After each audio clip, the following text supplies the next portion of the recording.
विधानसभेच्या निवडणुकीच्या निमित्ताने आम्ही सगळ्या जणांनी ठणकावून सांगितलं होतं की महाराष्ट्रामध्ये सक्षम असा धर्मांतर विरोधी कायदा म्हणजे लव जिहाद विरोधी कायदा हा आमचा हिंदुत्ववादी विचाराचे सरकार घेऊन येईल असा शब्द आदरणीय मुख्यमंत्री देवेंद्र फडणवीस साहेबांनी तेव्हा दिला होता आणि महाराष्ट्राच्या हिंदू समाजाने विश्वास ठेवून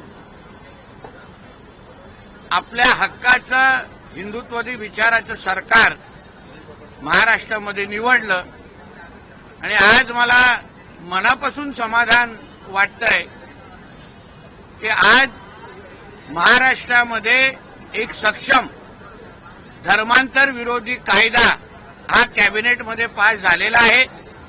धर्म स्वतंत्र अधिनियम 2026 या अंतर्गत ज्याचा लवकरच काही तासामध्ये GR निघेल, यापुढे आमच्या कुठलीही हिंदू बहिणीकडे कुठलाही हिरवा साप जिहादी वाकड्या नजरेने पाहू शकणार नाही आणि अशा पद्धतीचे कुठलेही त्यांनी लव जिहाद सारखा प्रकार करण्याचा प्रयत्न केला तर आता महाराष्ट्रामध्ये अतिशय सक्षम असा धर्म स्वतंत्र कायदा अधिनियम 2026 म्हणून आता कायदा लागू झालेला आहे।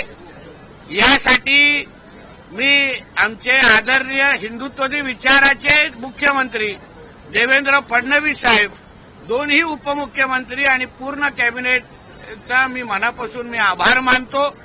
याचबरोबर हा कायदा लागू व्हावा यासाठी असंख्य हिंदुत्ववादी विचाराच्या कार्यकर्त्यांनी, हिंदुत्ववादी विचाराच्या संघटनांनी जे सकल हिंदू समाजाचे मोर्चे काढले, असंख्य हिंदुत्ववादी विचाराच्या कार्यकर्त्यांनी वर्षानुवर्ष संघर्ष केला, अंगावर केसेस घेतले, काही लोकांनी आपला प्राण पण गमावला।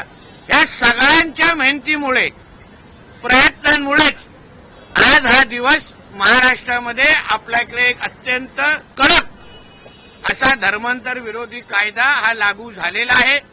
आता संबंधित पोलीस स्टेशनला हा ऑफेन्स रजिस्टर करण्याचा पूर्ण अधिकार, हा नॉन वेलेबल कायदा आहे। ह्याच्या बाबतीमध्ये संबंधित खात्याचे मंत्री, राज्यमंत्री म्हणजे आमचे मुख्यमंत्री साहेब आणि अन्य बाकीचे लोक निश्चित पद्धतीने विस्तृत अशी माहिती आपल्या सगळ्यांना देतीलच, पण एक हिंदुत्ववादी विचाराचा कार्यकर्ता म्हणून मला आज निश्चित पद्धतीने समाधान वाटतो की ज्यासाठी आमच्यासारख्या असंख्य हिंदुत्ववादी विचाराच्या कार्यकर्त्यांनी मोर्चे काढले, आवाज उचलला, आमच्या हिंदू बहिणींना संरक्षण देण्यासाठी दिवस रात्र एक केलं, त्या प्रत्येक हिंदुत्ववादी विचाराच्या कार्यकर्त्याचा आज विजयाचा दिवस आहे। यापुढे आमच्या महाराष्ट्रामध्ये कुठल्याही हिंदू बहिणींकडे कोणीही जिहादी वाकड्या नजरेने बघणार नाही एवढा विश्वास त्यांनी मी सांगू शकतो। जी प्रक्रिया आहे ती राबवली जाईल। काय अरे कॅबिनेटमध्ये दाखल झालं, तुला जास्त अभ्यास आवडतो।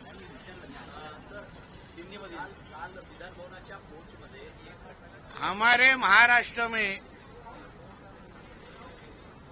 जिसकी सालों साल जिसकी मांग थी कि हमारे महाराष्ट्र में एक एंटी कन्वर्जन लॉ, धर्मांतर विरोधी कानून, लव जिहाद के विरोधी कानून आना चाहिए, जो सालों साल मांग थी, उसके लिए बहुत सारे हिंदुत्ववादी विचार के कार्यकर्ताओं ने संघर्ष किया, मोर्चे निकाले, उसके साथ अपनी जान भी दी है।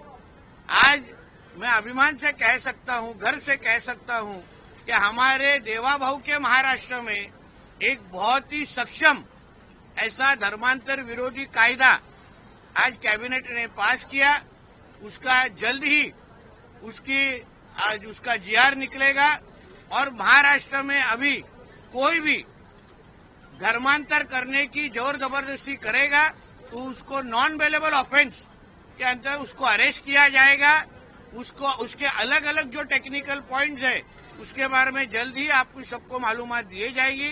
मगर एक हिंदुत्ववादी विचार का कार्यकर्ता बन के मुझे आज खुशी हो रही है कि जिसके लिए बहुत सारे हिंदुत्ववादी विचार के कार्यकर्ताओं ने, संगठनों ने जो कुछ संघर्ष किया, उसके वजह से आज महाराष्ट्र में जैसे मध्य प्रदेश में है, गुजरात में है, अन्य राज्यों के जैसे ही बल्कि उससे ही ज्यादा सक्षम और कड़क एक धर्मांतर विरोधी कायदा एंटी कन्वर्जन बिल आज हमारे महाराष्ट्र में आ चुका है।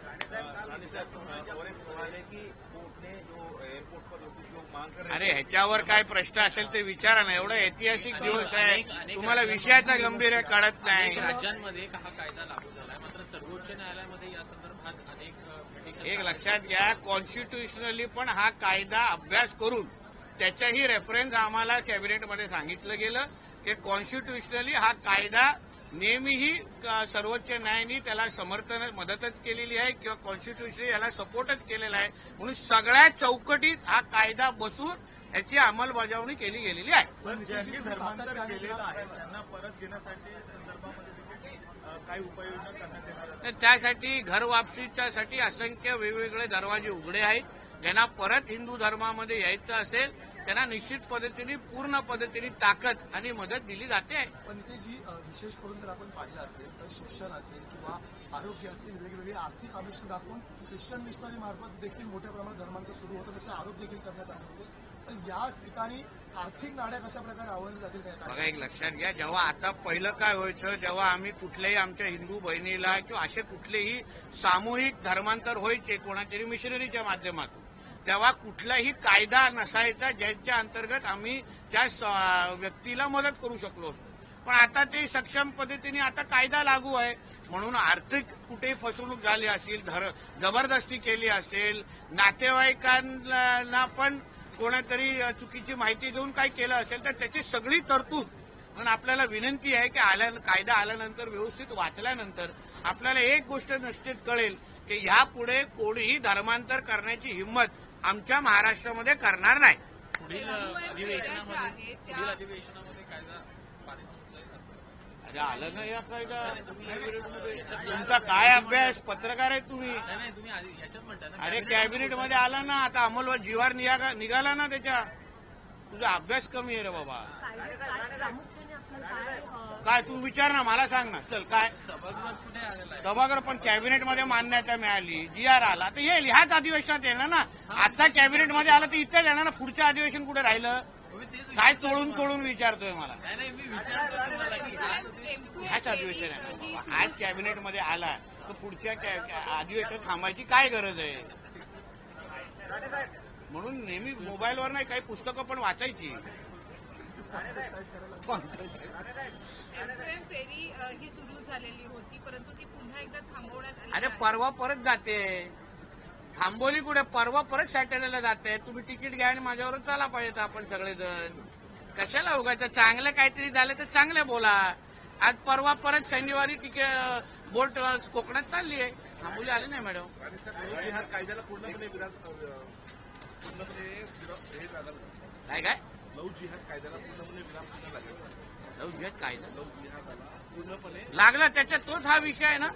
आमच्या महाराष्ट्रामध्ये कोणी धर्मांतर करता कामा नये, लव जिहादच्या नावाने आमच्या माता भगिनींना फसवता कामा नये, यासाठीच हा कायदा आणलेला आहे। एक प्रश्न होता इसमें कि एयरपोर्ट पर जो नमाज के लिए लोगों ने हाईकोर्ट गए थे उसको हाईकोर्ट ने खारिज किया है, कहा है कि हाई सेंसिटिव एरिया है, वीआईपी एरिया है, सिक्योरिटी का इशू है, ऐसे में किसी भी ऐसी जगह पर कोई खुले में नमाज नहीं पढ़ सकता, कोर्ट ने खारिज कर दिया। स्वागत करना चाहिए, यही तो हम लोग बोल रहे हैं ना बार बार। अगर इतनी सारी मस्जिद है, वहाँ अगर नमाज पढ़ने के लिए अगर आपको जगह दी है तो आपको रास्ते और एयरपोर्ट की जरूरत क्या है?